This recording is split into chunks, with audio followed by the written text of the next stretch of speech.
Welcome to Psych Sessions at Work, where we talk about jobs with the people who study jobs. I'm your host, Janet Peters. Each episode in this series features work psychologists that share what it means to be an industrial organizational psychologist, the type of work they do, and reflections from their own career paths. I'm excited to share these insights with you, so let's get to work.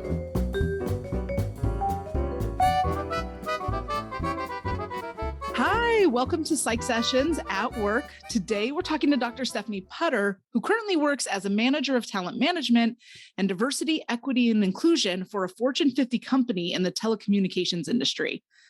In her role, she helps identify, develop, and elevate diverse talent across all levels of the company. Previously, she worked as a human capital consultant, partnering with various Fortune 500 companies to design and implement people-driven business solutions that help to drive individual and company growth. Dr. Stefanie Putter, welcome. We are delighted to have you today.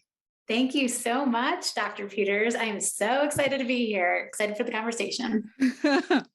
Well, let's kick it off by something hopefully relatively simple in terms of your role as this manager of talent management and diversity, equity, and inclusion, especially at such a large scale company, a Fortune 50 company. Yeah. Can you tell us a little bit of what does that mean in terms of your day-to-day workload? How are you spending your time, and sort of tell us a little bit about your job?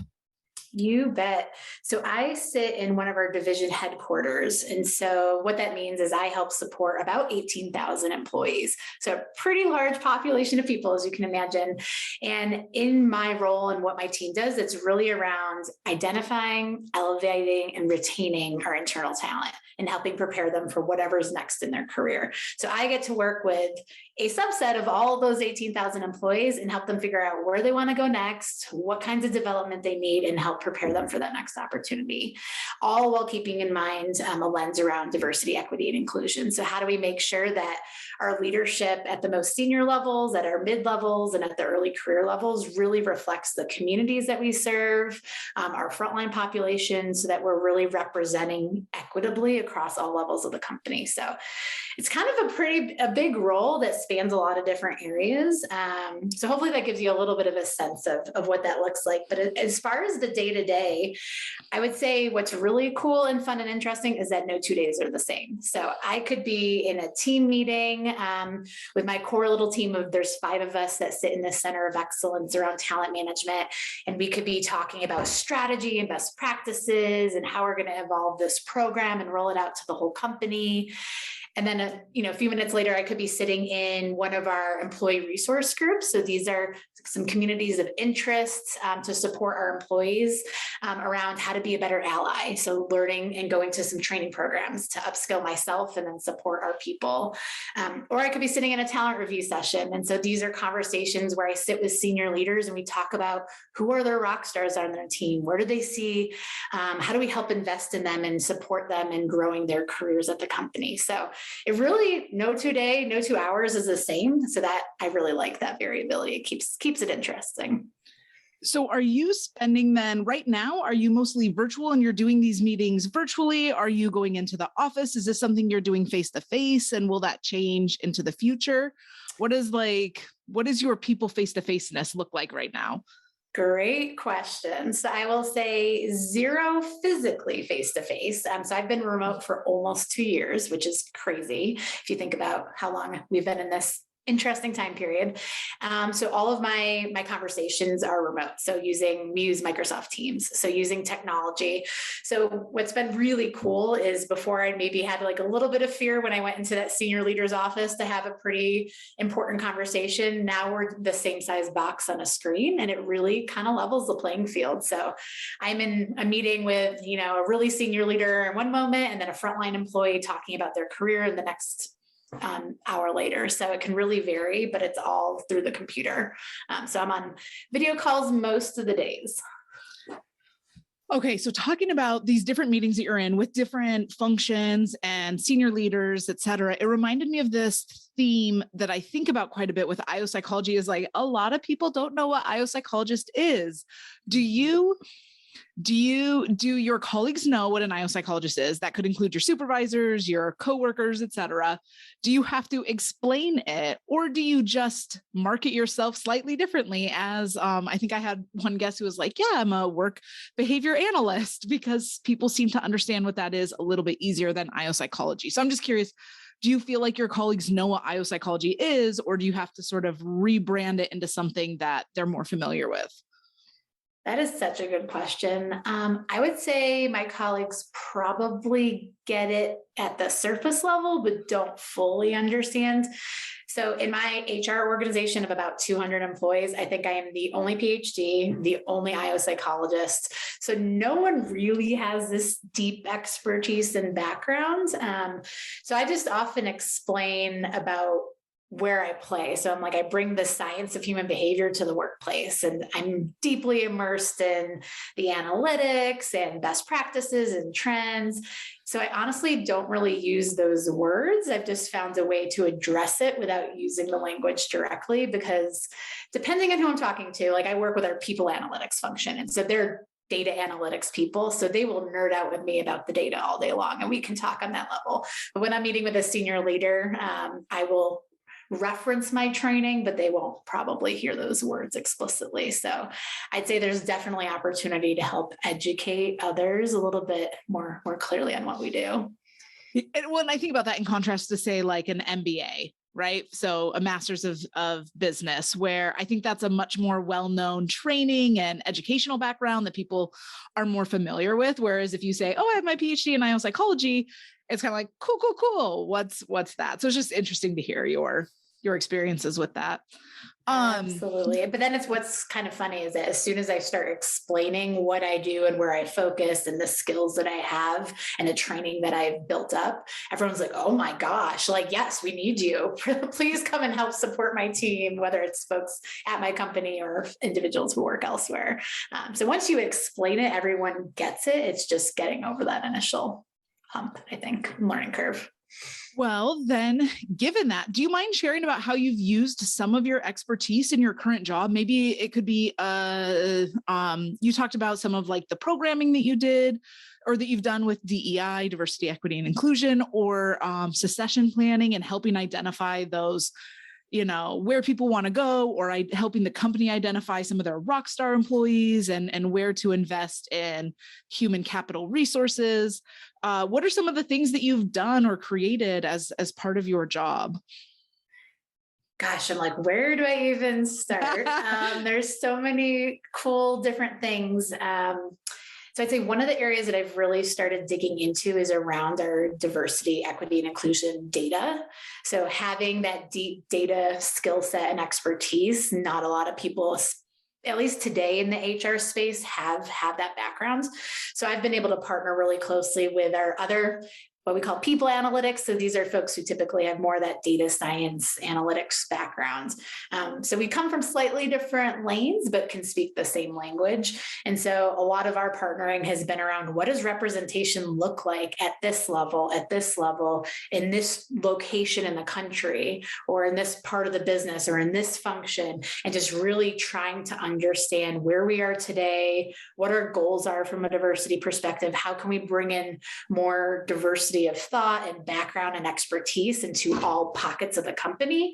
And digging into the data helps us understand where we are, what progress we still need to make, and where we want to make our investments. So that's been a really fun area to dig into and understand the data a little bit better. And working at such a big company, I have access to more data than I can even think about what to do with. And so it's figuring out, okay, let's break this down into a couple of small components and figure out what we want to move. So that's one project. And then another that comes to mind, I helped build out a career development program. So we have a lot of tools and resources to support our people in thinking about where they want to go next, and thinking about some development goals, and figuring out how to find a mentor or get on some high visibility projects. But there was really no structure around that. So I actually helped build up, I think it ended up being like a 90-minute training session, and it's all around empowering our people to own it. you are in the driver's seat of your own career. And so I got to put all of those resources together, add in some new activities and self-reflection exercises. And so that was a really cool thing that can reach the masses, because I don't always get to do that in my day-to-day work. So anyone at any level can benefit from training like that. And it's all around helping them thrive and grow in their career, which is super fun. So, okay, what you were just saying sparked this thought that I had about, especially about the first project or process that you were mentioning, is what does your deliverable for data, that kind of like DEI data analytics look like? So for example, I was talking to Dr. Christy Panico, who works at Amazon, and she was kind of sharing that they use everything is written up in these like 1-pagers or maybe up to 6-pagers, depending on scope of the project, but there aren't PowerPoints or presentations. I'm curious, how do you take this stuff that you're doing, this like data analytics, and what does the deliverable look like? What does the outcome look like? Are you training people with that? Are you presenting that to senior management? All of the above, none of the above? What is your sort of product that you're creating based on that information that you're learning and gleaning from the data and your experiences? Yeah, great question. So just to give one example on that, so I meet pretty regularly with some of our most senior leaders. And so in our one-on-one connects with our team, one of the things we'll do is I'll use PowerPoint. So that's my favorite go-to tool. And I will run a bunch of different reports in our HRIS system. So we use Workday. So that's where we have all the different types of employee data, anything around diversity, talent, you name it, it's in there. And so I will do kind of a deep dive analysis on different aspects of that leader's organization. So whether it's around who are we hiring, who's getting promotions, who's turning over, and help tell that story and package that into slides. So I'll go into the nitty-gritty system and look at the data and maybe partner with some other colleagues who are experts in that space. But then I will roll that up into either some very high-level visuals like tables and graphs. But for me, the key is like, what does this mean? What's the so what? And so that's where I really help tell that story. Like, here's the 3 key takeaways. So of all of this data I just presented to you, like these are the 3 key things and the calls to action for you and your team. You have an opportunity to improve this, that, and this other thing. So it's really, for what I found to be most effective is like, how do you simplify it? Because there's so much. And people don't always have that data analytic background and know how to interpret it correctly. So I try to demystify and reduce any of the unknown and just say, here's what this tells me, and then give them a chance to weigh in and share their perspective as well. But I try to help connect the dots. I think that's where my role really sits, as being that connector of the information so that they can make some decisions with it. So I mean, there's a million reasons I love that answer, but what about this is for the audience is like pulling out some of those threads that I hear of. I personally think that one of the big skills of IO psychologists is exactly what you said about connecting the dots. I think that's where we can really thrive and be do-gooders in organizations and saying, you're doing all of these things. Here's what you're doing. Here's what some of the data says, and let me help you get the takeaway, because the amount of information that, especially like you're talking about a Fortune 50 company, the amount of information and data can be incredibly overwhelming for a person who is not well-versed in looking at data that way, or taking lots of information and complex information and synthesizing and integrating it. And then having the knowledge of best practices to say, not only here's the themes that we see, but here's some suggested best practices with empirical support. So like, I hear so many of the IO things that I want my students to know in your answer. So that's super delightful. I love it. And you're helping me realize, oh yeah, that is from my training. That is how I'm able to think that way. And I just think like our job is to help simplify. We get it. And then once we dig into the data, we realize it's so much more complex. There's so many different factors and components of, under these circumstances, here's this outcome. Under these different circumstances, here's this outcome. So how do we help them understand, what is it telling us? What do we need to do? What actions do we need to take? And that's where I think we can really play a key role in helping people understand. And at the end of the day, it's the leader's business and they're going to make their decision, but hopefully I've advised them in a way with some good food for thought. Yeah, Yes. That makes me so happy, Stephanie, to hear that. I'm happy to make you happy, Janet. The other project I want to hear more about, if you can talk about it more, is one of the things that you had mentioned in passing in one of your earlier responses was like identifying rock stars and helping develop them. And I'm curious if you can talk a little bit more about that from like what does that look like in a broad sense of whether, I'm not exactly sure if you're identifying those people or the support for those people, or just from an IO perspective, what does that look like in terms of helping develop those rock stars in your organization? Such a good question. And I will say we are continuing to evolve our thinking in this space. So a lot of companies use what we call the 9-box, and that is a framework and a tool. Feel free to take a look at it, that maps performance by potential. So how are you doing today in your current role compared to how far do we feel like you can go in the future? And there's different quadrants, and they kind of correlate to different categories and investments that we'll make. It's a little bit of an older way of thinking, and we've actually evolved beyond that. So we have some new methodologies that we've actually put in place in my company, and it's a framework to help leaders think about what kind of runway do we see this person having, given where they are today and how well they're doing in their current role. Do we think that they can take on more? How much more do we think they could take on? Do we feel like we're at risk of losing them because maybe they're looking elsewhere, maybe they have really desirable skills that's super in demand, or maybe we're not giving them enough career growth? So we've put together this model that asks a lot of these really key questions. And through that, we actually can distill, who do we feel like has the ability to grow and take on even more in the next couple of years? So we put a time box around it. And specifically, who do we feel like could get a promotion in a short amount of time? Those are the folks we really want to elevate in these conversations to make sure if we feel like Janet is at this level today and tomorrow she could be 1 or 2 levels further up, what kind of support does she need? What exposure does she need? Who do we need to get her connected to? What kind of upskilling and training do we have to get in front of her? And just start having those types of conversations. So it's really around figuring out the right people to highlight in the conversation, and then talking through with the right players in the room the investments that we're going to make, how we're going to support this person, and then tracking that over time.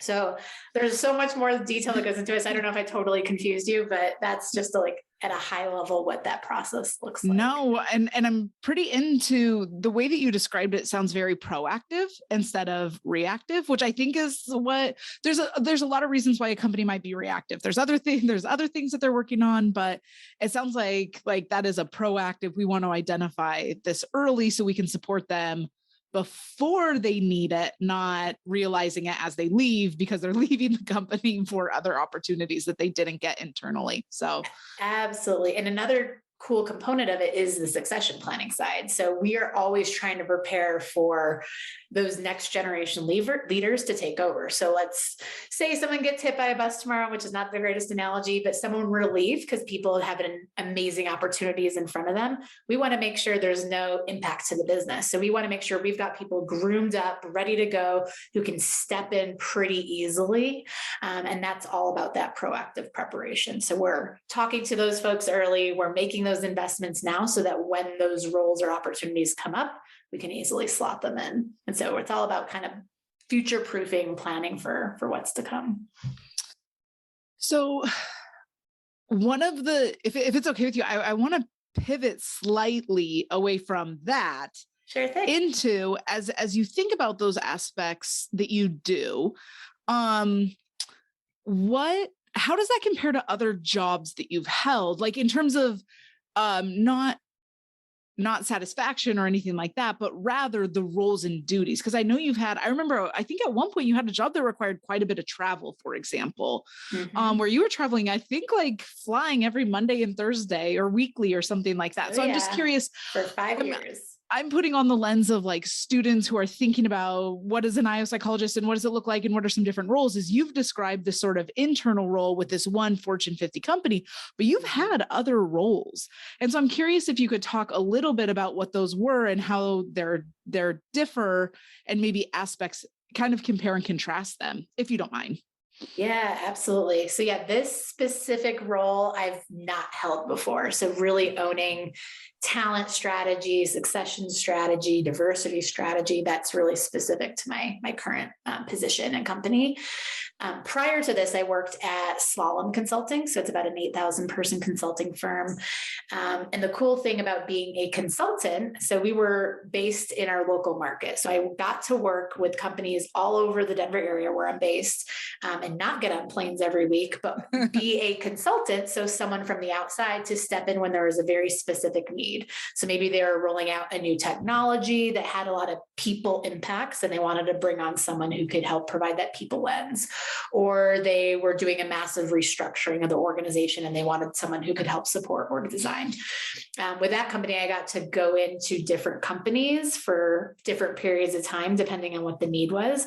So I was at one Fortune 500 company for over 2 years as a consultant. So I was never an employee of the company, but I was brought in and became pretty embedded in that team in the supply chain organization and helped them with anything leadership, talent, change management related, all the people stuff. I just kept being their resource and partner on.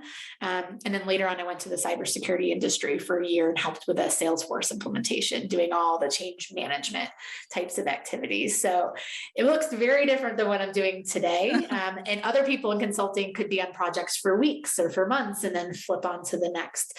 But the core of all of what I do, it's all around the people side of things. And so sometimes I've gone deeper in leadership development or change management, and now I'm more on the talent side, but at the essence, it's all about our people and helping them be better, solving those complexities and helping them thrive and companies thrive at the end of the day. Yeah, thanks for that quick compare and contrast. I think it's interesting for students to know how different some of these jobs can look. Like when you work for one singular company versus something like Slalom, a consulting company. And the thing that you said about you worked for 2 years with one company. I mean, at that point, you're like fairly embedded in the organization versus some of the shorter term ones that might be weeks or months. Yep.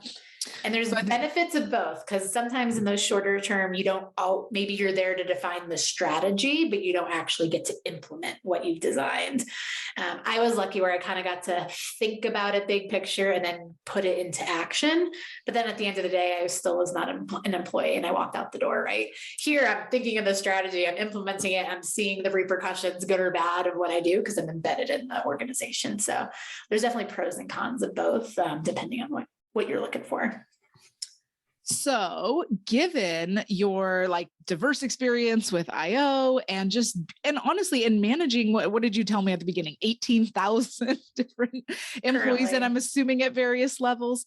Oh, yeah. I'm sort of curious about because we're coming up on time. And so one of the things that I like to ask guests sort of towards the end is, you get to see people at all stages of their professional and career development, probably even including at the beginning. And I'm just curious if you have any advice or thoughts about students to either A, make themselves competitively more broadly, or B, if they are interested in IO psychology, maybe some things that they could do or think about in preparing for their future careers. This is such a good question, Janet. All right, you said I only have a few minutes, right? So I won't go into the full Don't stress archive. too much. But such a good question. And I definitely think there's things that undergrads can do. It's never too early to start setting yourself up for where you might want to go next.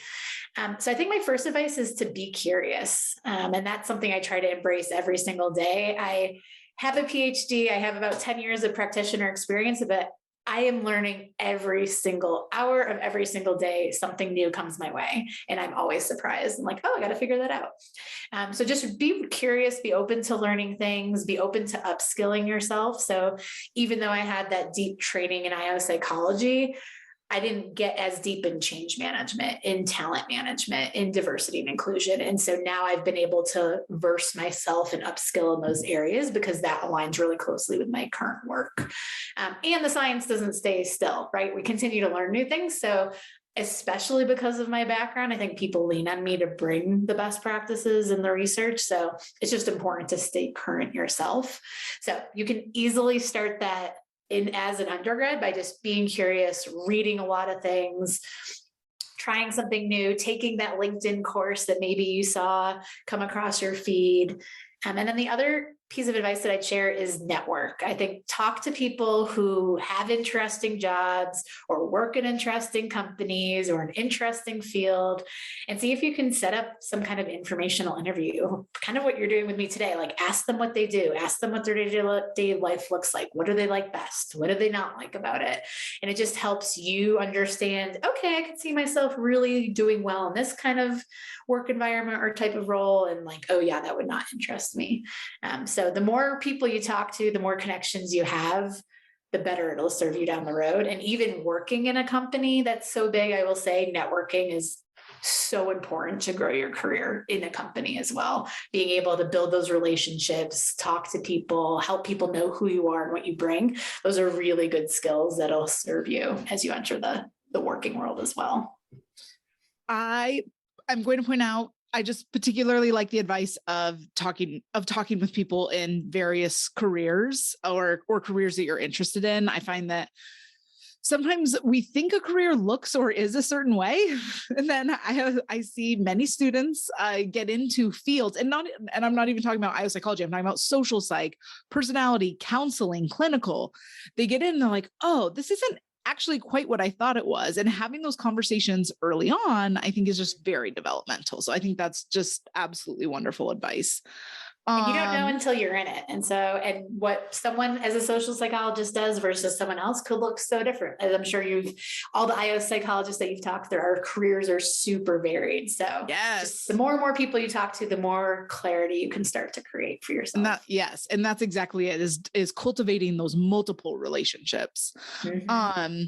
Okay. Last question.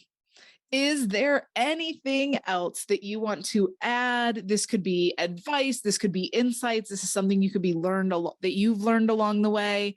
Anything else you want to share with the audience before we end our time? Let's see, my parting words. I think what I've found is I've had a couple of different roles over the last couple of years, and I'm still kind of figuring out where I want to be at the end of my career.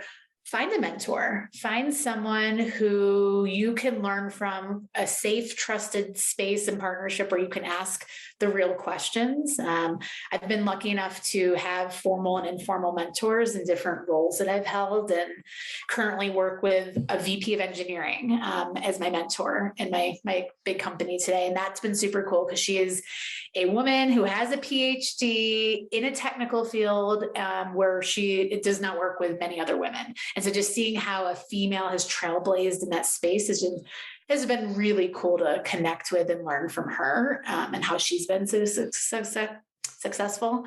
So yeah, find a mentor, whether it's academically, in school, or in the workplace, because I think it could be super valuable.